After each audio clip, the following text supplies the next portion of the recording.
taas-taas ubay-ubay ang gisulti sa ebanghelyo karon. Gani mahibong kay kita niini sa daghang panahon, sa daghang higayon, ang Ginoong Dios naghisgot o gingarian sa Dios. Gingarian sa Dios, gingarian sa langit. Mana nga gani karon ikumparar niya ang gingarian sa mga sambingay nga di nang gigamit niya mga ordinaryong mga butang mamakita ordinaryong mga butang nga mga gibuhat harina liso. Muna nga makapangutan at sobra man sa 2,000 katuig na ang gisugdan ni Kristo sa pagtukod sa gingarian. Hain naman ang gingarian nga gisgutan sa Dios. Nahanaw baka kini daw aso, nalanay ra baka kini daw kamay. Aban makabangutan na unsa na may natabo. Wa ba kita ito mahinayon? Ang pagtukod gingarian sa Dios. Muna kung nato sa gihapon gamiton ang mga sambingay atong gigamit. Karon akong gibasa makaingon ta naa na di ay. Sama kini og liso nga gitisok apan wala pa gyud mamunga.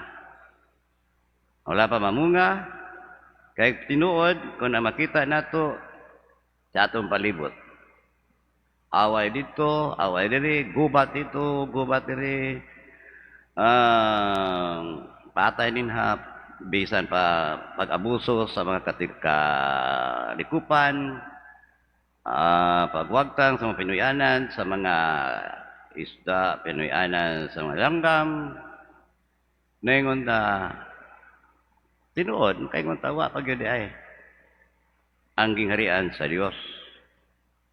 Gani ato kining hunahunaa kanabang gitawag nato og utok polura.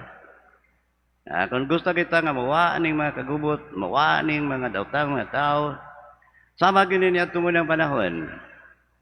Ila sining tinguha, ila sining mindset nila. Nga ningon sila, usa gani sa mga apostoles, ningon, sa man eh, kani matawa na, gahi manig ulo. Kaya nagwali to sila. No, niya, nagsanggal may balita, ang gaya sa mga masakiton, pero mga tao nitong lugar, wa yun mo dawat nila. Muna maingon siya ang usa sa mga anak ni Zebedeo, padad-an tani sila kilat.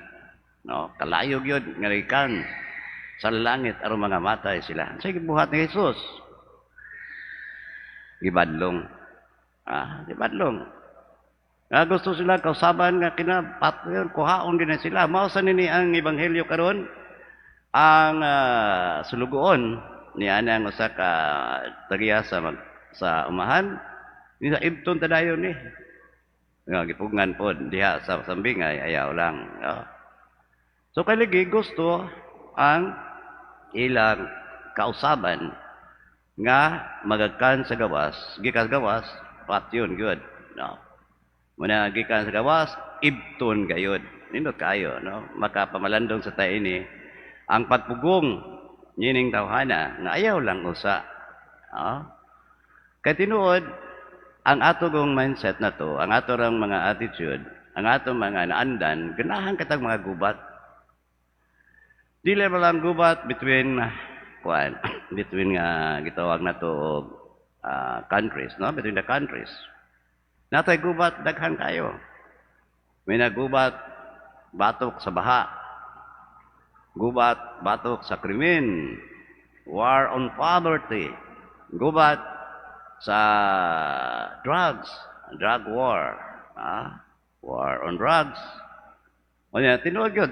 Ang maingon ta, doon na tayo gusto, waan mga tao, mawagid on tani. Muna nahitabo ang EJK, extra judicial killings. Nga bisan tuod ang mga dautan, nangawala og tinuod ba daghan kay naangin. Tinuod gyud tong giingon niya, ayaw lang ug ni ayaw lang usa gyud kay di na maayo. No, di na maayo ang pamaagi nato nga change must come from outside. A change must come from the inside of a person, sa katiling sa individual, sa community. Sud na. Nganong giun sa may pasabot niya sa maong sambingay. Gigamit ganyang sambingay nga ginamit ang liso. Gigamit ang yes o kanang patubo.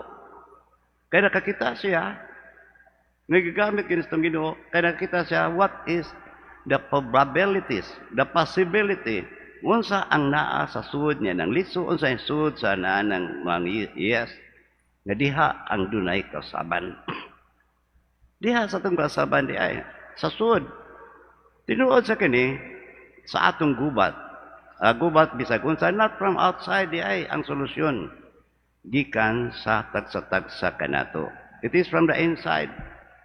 Dili kay importante, dili kayo epektibo ang gubat batok sa kadautan. Kami ngunta tinuod dugay na kaning pangandoy. Dugay na kaning tukod ning kanaya sa Dios na ana. Pero ang Ginoo nagpadayon siya, ningon siya tinuod nagtubo na ni. Wa pa ni siya hingpit gayud. Kay wa pa man mahingpit, pareha kani sa uma nga naay maayong binhi nga gisabod, pero ang nitubo sab adunay mga damo, adunay mga sagbot. So ayaw lang usa na pasagdi. Lang usa na sila nga mopadayon na kay usa na sa kamaturan. That's the truth, no? Sa kalibutan pod ay manggali ning gikuano gipasabot nindot ning ebanghelyo kay ang sambin ngay, si Kristo mismo ang naghatag kahulugan. Padayon na sila. Pero, din yung panahon na, pumunutan ta, di lagi na, maigo gyud ang atong hunahuna gyud nga gikan sa gawa, gikan sa inside, naa sa sud. Muna naa sa sud, sa liso, nga mitubo ang maayong binhi. Naa sa sud ni anang yes, nga mo'y makapatubo sa uban. The same is true para nato. Doon sa tayo kausaban, it begins within ourselves. No? Magsugod din na itong kagalingon. Magsugod na itong kagalingon, kay imingon ta, doon ay kausaban di ay. Kung nagsugod itong kagalingon sa mga community, doon ay kausaban kung makita nato. Tanawa ra God, no? Ang gihimo itong Ginoo, sagdan lang ko sa niya. Nga naman, doon na may adlaw sa paghukom sa mga paniya, no? So, mga ta, is this the good news? Unsa may good news ni ini? Unsa man ini, mao kini ang maayong balita. Unsa may balita ni ini? Ebanghelyo ha karon. No? Nga di ay, ning ebanghelyo ha, aduna sa maayong balita alang kanato. Una, ang Ginoo nga mahigugma gyud sa tanan. Nahigugma siya sa maayo o sa dautan. One time, ningon siya, tanaw ra ang Ginoo, nagpaulan siya sa tanan. Mga maayo, mga tao, o mga tao. Ikaduha, ang siya gayud ang maghukom. Siya rin ang maghukom, kinsay maayong sa dili. Dili dahil parehas ni mga tawhana. Nga gusto nila ibtun dayon nga ang mga dautan. Dili day parehas niya itong sa mga apostoles, paulanan ta nagkalayo. Dili day ang Ginoo maay maghukom gayud. Okay, siya may maghukom, ay ang gihukman nga maayo dautan, pero tinuod ang inaghukom niya, doon ay consequences, no? Ay ang paghukom nga padayon na, pero dili kay kutob na padayon. Doon ay panahon sa adlaw sa pagpanudya, mananggingon, ato niya ng ibton, isugno na nato sa kalayo. Na? Ang mga maayo, tigo mo nato, ibutang nato sa kamalig. One of the good news. Ang another good news is ang Ginoo di ay mapailubon. He is so patient with us. Mapailubon siya nga aduna tay kausaban pa. Mapailubon siya kay nakita niya nga dinis to kasing-kasing doon na nay ingon ta liso of being good, ang goodness na anato. Sa katilingban, na ang kaayo. Ang walang yun nato may bawi siguro, unsaon pagtukbil yan ang kaayo diya sa suod sa itong kasing-kasing. Kaligi, napuno kita sa pagtanaw nga doon ay kadautan sa gawas. When in fact, ni ari sa suod sa itong kasing-kasing ang solusyon. Dili day gawas, no? Kundi naagay day sa suod nato individually and as a community. Mo na girespeto sa atong Ginoo. O iya sa nanggi kay girespeto, iya sa nang gitagaan gibugaton. Iya ginanghatagan gayud o kay gayunan nga motubo o mogawas ang kaayo. Ulat lang ta.